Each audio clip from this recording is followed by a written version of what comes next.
आप सही कह रहे हैं और किशोर तिवारी जी अपना हाथ उठा रहे हैं, मैं उनसे जवाब लूंगी। पर आपने दो से तीन कुर्सियों के मुद्दे पर बिल्कुल किनारा करके आप साइड से पतली गली से निकलने, तो इसका जवाब दे दीजिए, क्योंकि ये कुर्सियां 2 से 3 क्यों हुई? हाँ, मैं आपको बता रहा हूं। और अगर सत्ता से आपका लगाव नहीं था तो बना चुके थे आप एकनाथ शिंदे जी को। मैं आपको इसका सीधा सीधा जवाब देता हूं। समर्पण पथ पर चलते हुए 2 कुर्सियां थी, और जब कर्तव्य पथ को अपनाने की बात की गई तो 3 कुर्सियां हो गई।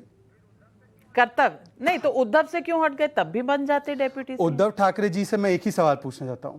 वीर सावरकर जी जो महाराष्ट्र की अस्मिता के सबसे बड़े परिचायक है, हिंदुत्व की अस्मिता के सबसे बड़े परिचायक है, किशोर तिवारी जी आज उनका प्रतिनिधित्व कर रहे हैं शिवसेना का, मराठी नहीं बोल पाते, एक अलग विषय है। मैं उनसे सिर्फ एक चीज पूछना चाहता हूं, वीर सावरकर जी का अपमान किया गया, उनको कायर और डरपोक कांग्रेस ने कहा, क्या किया उन्होंने? किशोर तिवारी जी, शहजाद पूनावाला तो जवाब नहीं दे रहे हैं, आप जवाब। मैंने सब जवाब दिया है। समर्पण पथ पर भी हम चलते हैं, कर्तव्य पथ पर भी हम चलते हैं। देवेंद्र फडणवीस जी वो नाम है महाराष्ट्र का जो दोनों पथ पर चलते हैं। देवेंद्र फडणवीस जो उप मुख्यमंत्री बने हैं, उनका भी एक ट्वीट आया है और उन्होंने सीधा अपने ट्वीट में ये कहा है कि प्रामाणिक तौर पर अब उन्होंने जो पद संभाला है, कार्यकर्ता के नाते पार्टी के आदेश का मैं पालन करता हूं। जिस पार्टी ने मुझे सर्वोच्च पद तक पहुंचाया उसका आदेश मेरे लिए सर्वोपरि है।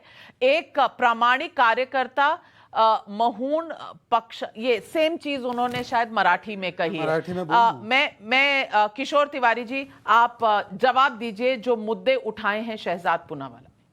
नहीं है, देखो मैं तो महाराष्ट्र के एक छोटे से गांव में पैदा हुआ और मेरे पिताजी भी यहीं पैदा हुए थे और मराठी मेरी मूल भाषा ही है।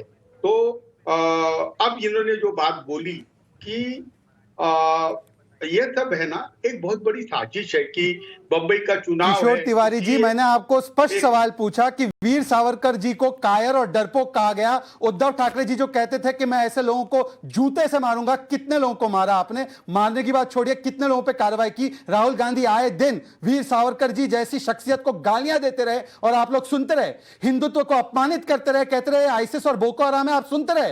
राम मंदिर से लेकर राम जी के अस्तित्व पर सवाल उठाते रहे, आप लोग सुनते रहे। देखो नाविका जी, ये जुम्मा इनको 8 दिन हुए। जुम्मा अरे जुम्मा टीपू सुल्तान का आज महिमा मंडन करने लगे। अरे जुम्मा को खुली छूट देने लगे। जुम्मा जो श्री कृष्ण रिपोर्ट ने कपाया था कि आप दंगा में शामिल हो, उस रिपोर्ट को गायब करके और सेकुलरिज्म की भाषा बोलने लगे।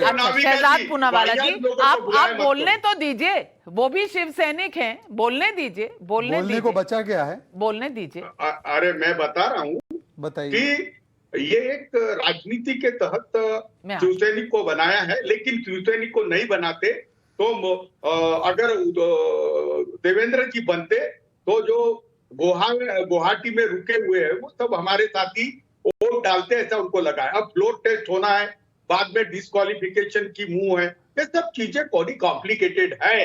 लेकिन अब इन्होंने हमसे पंगा ही लिया है, तो शिवसेना कौन है, शिवसेना क्या है, ये सब बता देंगे। बीजेपी के साथ अगर नहीं जाओ तो आपका हिंदुत्व टूट जाता है। आपका हिंदुत्व नहीं, आप फिर से थ्रेट दे रहे हैं। आप फिर से थ्रेट दे रहे हैं यहाँ पे नेशनल टेलीविजन में कि शिवसेना कौन है, कैसी है। आप ऐसी बातें कर रहे हैं। आप तो इतने जल्दी ये बदल गए। नाविका जी, शहजाद अभी किशोर जी ने इससे पहले वाले किशोर जी अवस्थी जी लड्डू मत खाओ, जमा नहीं है। अभी फ्लोर टेस्ट में मालूम भी पड़ जाए।